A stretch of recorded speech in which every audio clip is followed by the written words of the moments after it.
O tarô e a viagem do herói. A chave mitológica para os arcanos maiores. De Ajo Banzaf.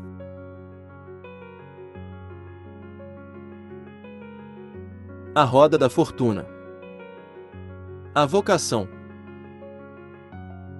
Depois que o herói se tornou consciente da sua verdadeira identidade, enquanto seguia o arco diurno do sol, ele agora busca o oráculo, na transição do dia para a noite, para descobrir a resposta da importante pergunta: qual é a minha tarefa? Somente agora, depois de se tornar consciente de si mesmo, ele está maduro para fazer essa pergunta e entender a resposta. Poucas cartas de tarô foram interpretadas com tanto destaque ou de modo mais errôneo do que a roda da fortuna. White já se queixava de que desde os dias de Eliphas Levi as explicações ocultas dessa carta eram de uma ingenuidade ímpar. De fato, o significado da 10ª carta do tarô se torna difícil de decifrar quando nos orientamos pelo seu nome. É indiferente se a chamamos de roda do destino, ou de roda da sorte, como em outras línguas, ou simplesmente de sorte. Em todos os casos, o nome não explica a essência da carta. Apresenta-se uma roda. Trata-se da roda do tempo. Através da sua contínua rotação, ela traz sempre coisas novas, enquanto as outras desaparecem. O mesmo simbolizam também as duas figuras da mitologia egípcia, o Anubis com cabeça de chacal, que personifica as forças que sobem e renovam a vida, e Sete na figura da cobra, um símbolo da força destrutiva. Nos 4 cantos da carta há 4 querubins, figuras simbólicas dos 4 evangelistas, que representam ao mesmo tempo os 4 elementos, juntamente com a totalidade da criação e são sempre uma expressão da totalidade. Unidas, surgem na esfinge, que rege a roda. Ela, um animal quadrúpede, tem tradicionalmente o rosto de homem, asas da águia, rabo e garras de leão e o corpo de um touro. O fato de faltarem asas na carta do tarô de Rider é um enigma, sobretudo porque elas são nitidamente visíveis nos baralhos mais antigos. No interior da roda estão os símbolos alquímicos para o sal, o enxofre, o mercúrio e a água, ao passo que no círculo exterior está a palavra Torá e entre elas letras hebraicas do nome de Deus JHVH. Contemplados juntos resulta desse simbolismo a seguinte afirmação: tornar-se, ser e morrer são as forças que mantêm a roda do tempo em movimento.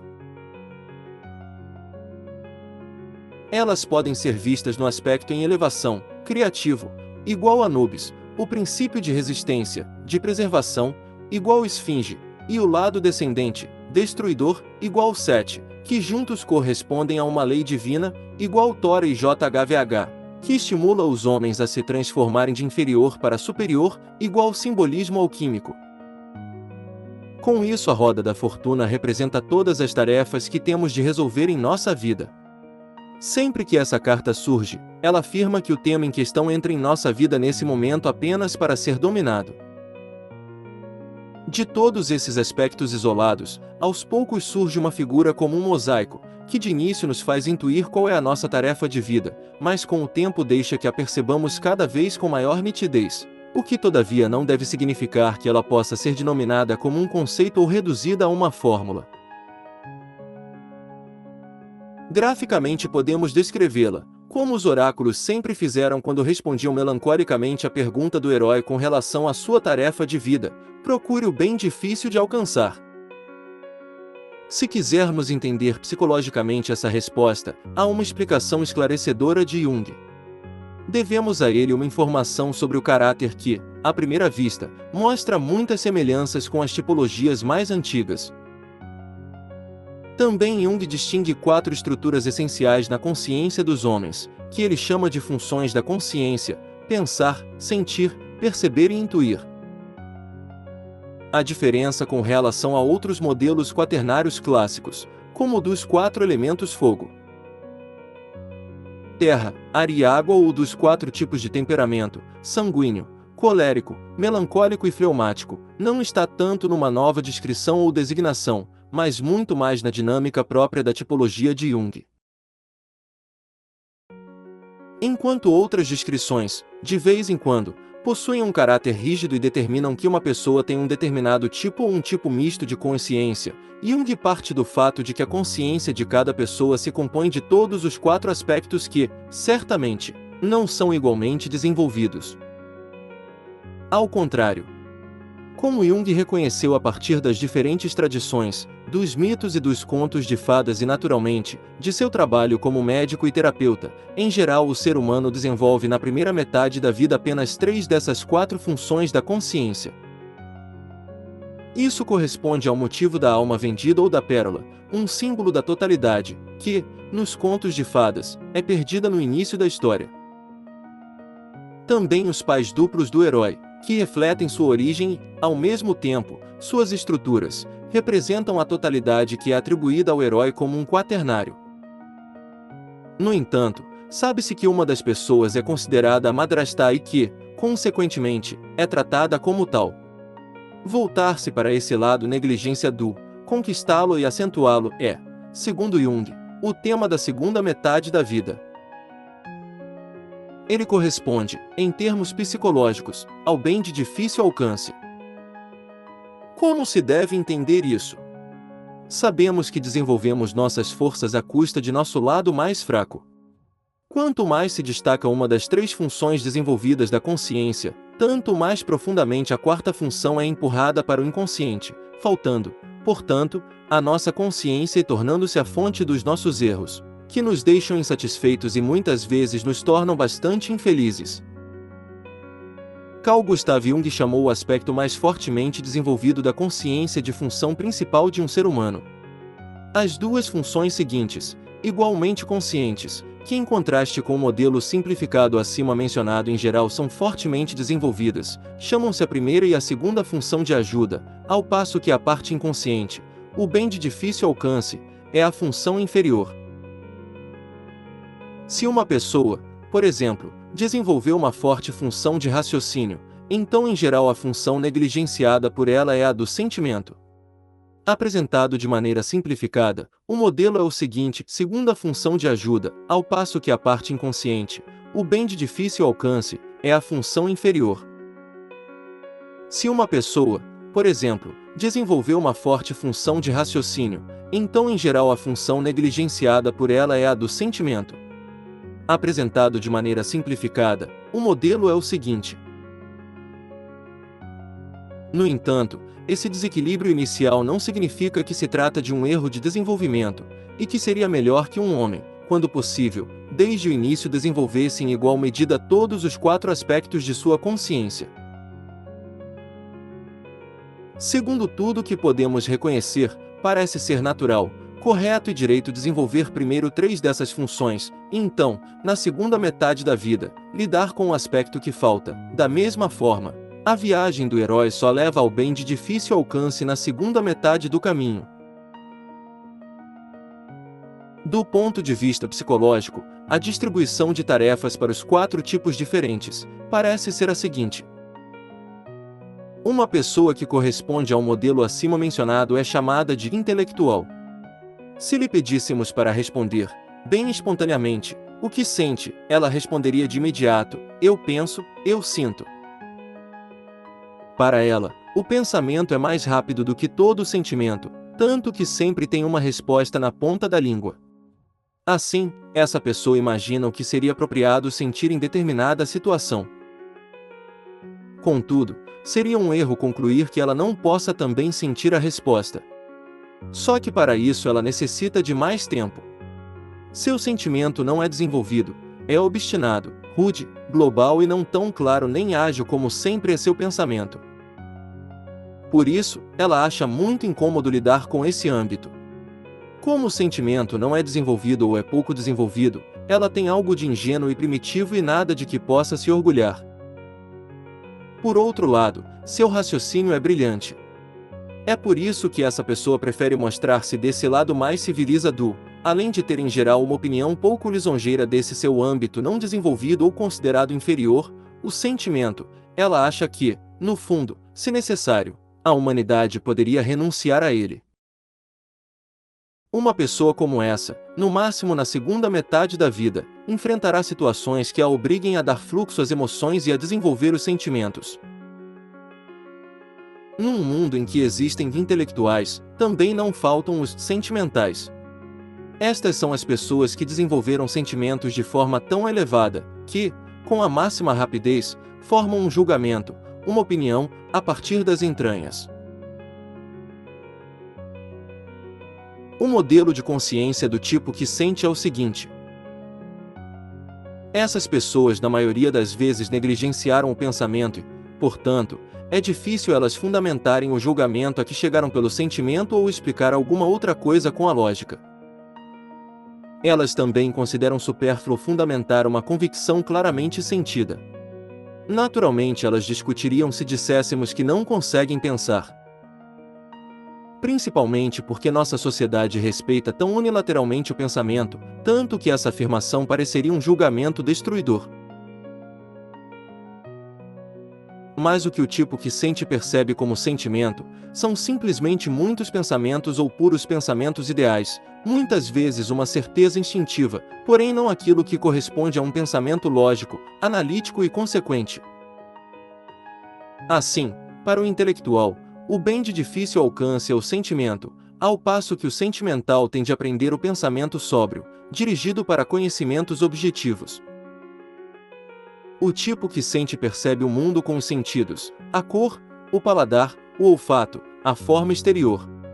Ele pode confiar nesse prazer dos sentidos, ou se fixar exclusivamente na forma exterior, que lhe dá o sentimento de quais possibilidades existem num objeto ou projeto. Falta-lhe o acesso intuitivo. Em caso extremo ele só vê o que existe, não vê o que é possível.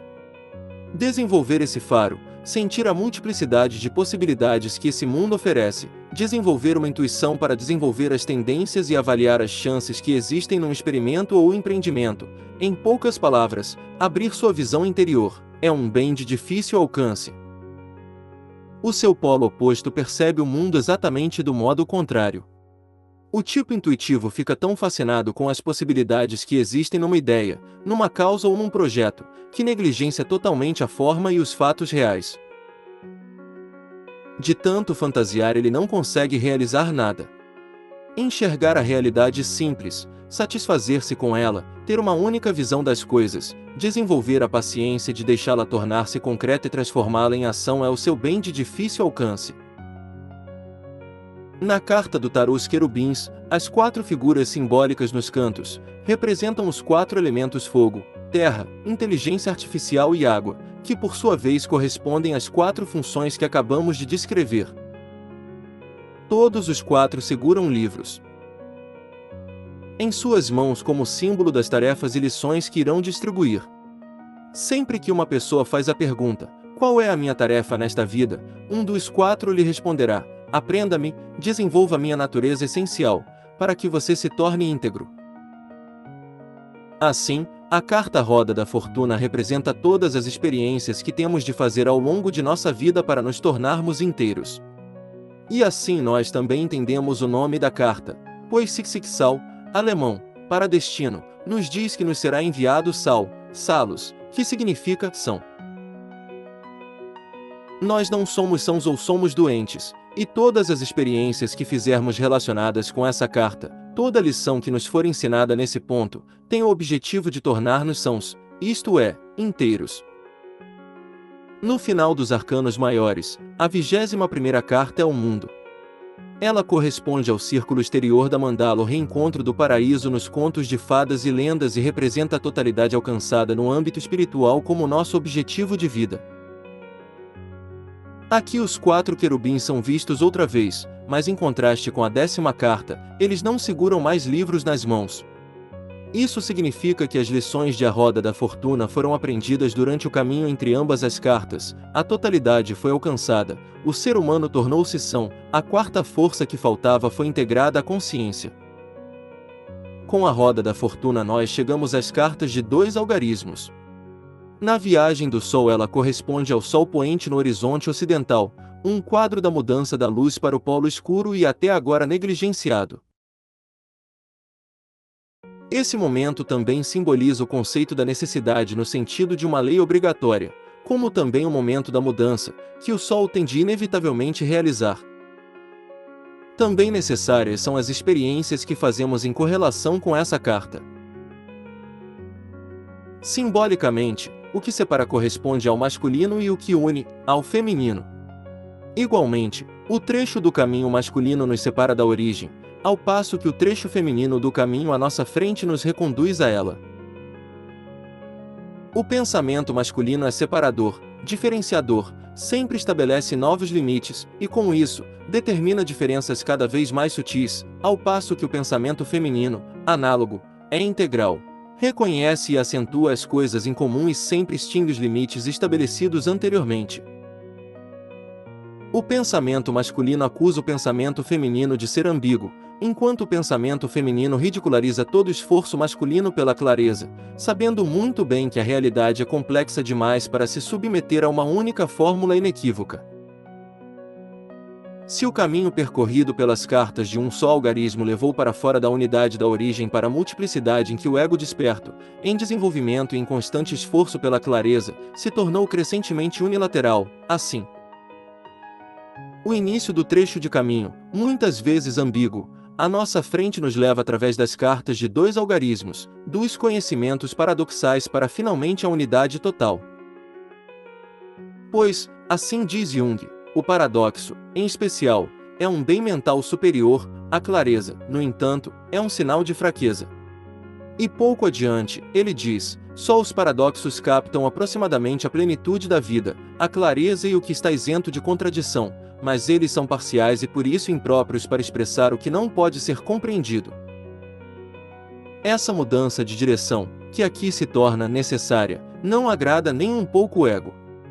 Com a maior má vontade, ele desiste da sua pretensão de esclarecer tudo inequivocadamente. Talvez nisso esteja o motivo de tantas previsões oraculares serem precipitadamente interpretadas de forma errônea.